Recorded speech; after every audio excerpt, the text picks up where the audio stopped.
Welcome to This Explainer. Okay, so if you're watching this, chances are you know the exact feeling I'm talking about. You set a big goal, you work tirelessly for it, you finally cross the finish line, and then almost immediately, that lingering sense of emptiness creeps right back in. You're left feeling burned out, totally exhausted, and just wondering, wait, is this it? Well, today, we're going to explore exactly why our modern pursuit of happiness is fundamentally broken. But more importantly, we'll look at how ancient wisdom, mixed with a little modern psychology, can actually help us step off that treadmill and find true, lasting satisfaction. All right, let's dive right in. Are you running nowhere fast?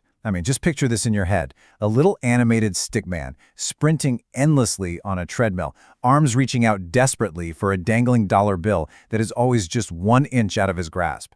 And the crazy thing, every single time he runs faster, the treadmill just speeds up. He literally never gets closer. You know, this isn't just a funny cartoon. It's a pretty accurate reality of how most of us live our lives. We are constantly chasing that next promotion, the newest gadget, that next quick dopamine hit, just assuming it'll finally be the thing that brings us peace. Psychologists Brickman and Campbell actually coined a term for this phenomenon back in 1971.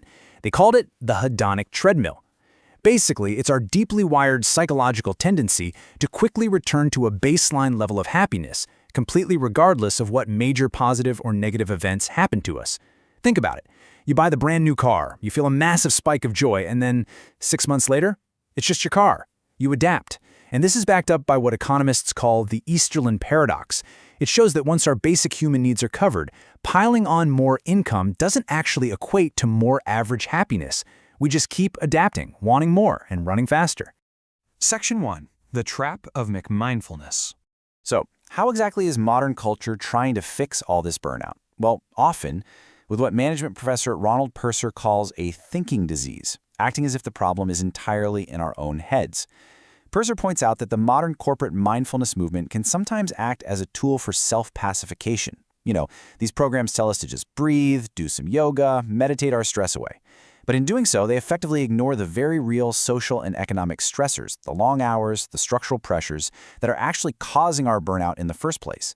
If you want to see just how absurdly commodified these solutions have become, look no further than fast food giant KFC. I'm not kidding. They actually ran an ad campaign called the Comfort Zone, a pot pie-based meditation system. Yes, you heard that correctly. It featured a meditating Colonel Sanders guiding you through a relaxation journey, literally just to sell you chicken.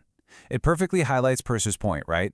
When we try to solve the emptiness of consumerism with more packaged, easily digestible consumer products, we aren't stepping off the treadmill at all. We're really just buying a newer, shinier one. To really wrap our heads around this trap, let's neutrally compare our current economic framework with a totally alternative concept: Buddhist economics. Now, in a free market model, human nature is generally viewed as self-centered. The primary goal is maximizing wealth, and the consumption model is based on limitless desires, meaning you're essentially expected to buy and consume as much as possible. Buddhist economics, on the flip side, views human nature as inherently altruistic. The goal there is to minimize suffering, and the consumption model revolves around enoughness, satisfying your basic needs with a simple lifestyle so you can actually focus on building inner wealth, things like compassion and wisdom. It's a pretty radical shift in how we define a successful life, isn't it? Section 2. Eudaimonia and finding true satisfaction. So if we can't buy our way to happiness, what on earth is the alternative? Well, we need to clearly differentiate between two totally different types of happiness here. First, there's hedonic happiness. This is what we usually see in Hollywood movies. It's all about pleasure, giggling, temporary thrills, and consuming. It feels amazing, but man, it fades fast. Eudaimonic happiness, which is a term straight out of ancient Greece, is entirely different. It's not just a fleeting emotion, it's a long-term state of human flourishing. It comes from meaning, personal growth, and contributing to something way larger than yourself. You don't just feel eudaimonia, you achieve it through how you actually choose to live. Section 3. Aristotle and the Golden Mean. To figure out how to actually live this eudaimonic life, we have to travel back over 2,000 years. Aristotle believed that the ultimate key to human flourishing is virtue, or arete, which translates to excellence. And he proposed this deceptively simple framework called the Golden Mean. Think of our stickman again, but this time he's standing on a seesaw trying to find perfect balance. Aristotle argued that every single moral virtue is just the balanced middle ground between two extremes, a deficiency on one side and an excess on the other. Take courage, for example. It's the exact right balance between cowardice, running away from everything, and recklessness, charging into danger without even thinking. Hitting that perfect balance, that is the essence of living excellently. But here's the catch. Knowing what the right balance is and actually doing it in real life are two completely different things. Aristotle said that just knowing what's good isn't enough. We need phronesis, which translates to practical wisdom. It's the ability to take those ethical principles and apply them to the messy, complicated, real-world situations we face every single day. And here's the thing. We build phronesis not by reading a book about it, but through habit. We literally have to repeatedly practice being courageous or generous or patient until it just becomes second nature. Now, Aristotle wasn't living in a fantasy world. He was a realist. He didn't think we could flourish purely on willpower while living isolated in a cave somewhere. He fully acknowledged that we need what he called external goods to truly achieve eudaimonia. And he explicitly highlighted three main ones: true friendship, meaning virtuous people who push us to be better; moderate wealth, which is just enough to secure our comfort so we aren't constantly stressed about survival; and active leisure. And by the way, by leisure, he definitely didn't mean mindlessly binge-watching TV all weekend. He meant having the free time to engage in intellectual inquiry, art, and building deep relationships. Section 4. The Stoic Shield of Resilience. Let's pivot to our second ancient solution to see how it builds up our mental fortitude.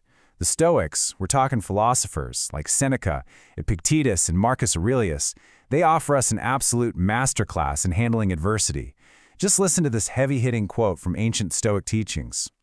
Think of yourself as a wrestler whom God, like a trainer, has paired with a tough young buck. For what purpose? To turn you into Olympic-class material. I love that. The Stoics absolutely did not view obstacles as unfair tragedies meant to ruin our happiness. They viewed them as essential training equipment. The obstacle literally becomes the way we prove our character. Right, so the absolute core of Stoicism is a concept called the dichotomy of control. Picture our stickman one more time, but this time he's holding a massive shield, blocking a relentless barrage of arrows. Those arrows represent everything outside of our control: other people's opinions, the economy, our reputation, even the health of our own bodies. The Stoics teach that if we attach our happiness to these uncontrollable things, we are guaranteed to always be anxious. Instead, we have to focus 100% of our energy on what is behind that shield: our own opinions, our desires, our reactions, and our choices. And this sets up a really clear step-by-step Stoic progression. When a crisis hits, you don't just react blindly. First, you use logic, or logos, to pause and evaluate your emotional reaction. Next, that logical pause brings about ataraxia, which is a deep, unshakable calm. And finally, from that grounded place of calm, you can act with arete, or virtue. It's a completely different, highly deliberate way to navigate all the digital noise and constant outrage of the modern world. Section 5. Cultivating a meaningful life. Okay, let's bring all this incredible ancient wisdom straight into the 21st century. Dr. Martin Seligman, who is a huge pioneer in the science of positive psychology, proposed this fascinating formula for happiness: H equals S plus C plus V. Basically, your happiness equals your genetic set point, which is just your natural biological baseline, plus your life circumstances, plus the factors under your voluntary control. And while we obviously can't change our genetics, and we often can't control our circumstances, Seligman emphasizes that a massive chunk of our true satisfaction is entirely within our voluntary control. We literally have the power to actively cultivate it. So Seligman mapped out a progression for doing exactly that, defining 3 distinct dimensions of happiness. First up is the pleasant life, which is simply enjoying basic pleasures and positive emotions. But if you stop there, you're right back stuck on the hedonic treadmill. So you have to progress to the good life. This is where you discover your unique signature strengths and you use them to find a state of flow and deep engagement in your work and your hobbies. Finally, the ultimate peak is the meaningful life. This is where you take those unique strengths and use them in the service of something much, much larger than yourself. To actually make this work in real life, Seligman created the PERMA model, which is essentially your modern toolkit for reaching eudaimonia. It stands for positive emotions, engagement in your daily activities, deep and supportive relationships, meaning through serving a larger purpose, and accomplishment for its own sake. Actively cultivating these 5 pillars, that is how you physically rewire your brain to step off the treadmill. You stop chasing that dangling dollar bill, and you finally start building a rock-solid foundation of true satisfaction. Which brings us right to our final thought today. The ancient philosopher Socrates famously said, "An unexamined life is not worth living." So I'm going to leave you with this challenge. How are you playing the game right now? Are you stuck running nowhere fast, just chasing those quick, fleeting pleasures? Or are you actively practicing wisdom, resilience, and meaning so you can actually flourish in the way you were meant to? Take a moment today to really examine your own treadmill and see where you can start walking a better path. Thanks so much for joining me on this explainer, and I will catch you next time.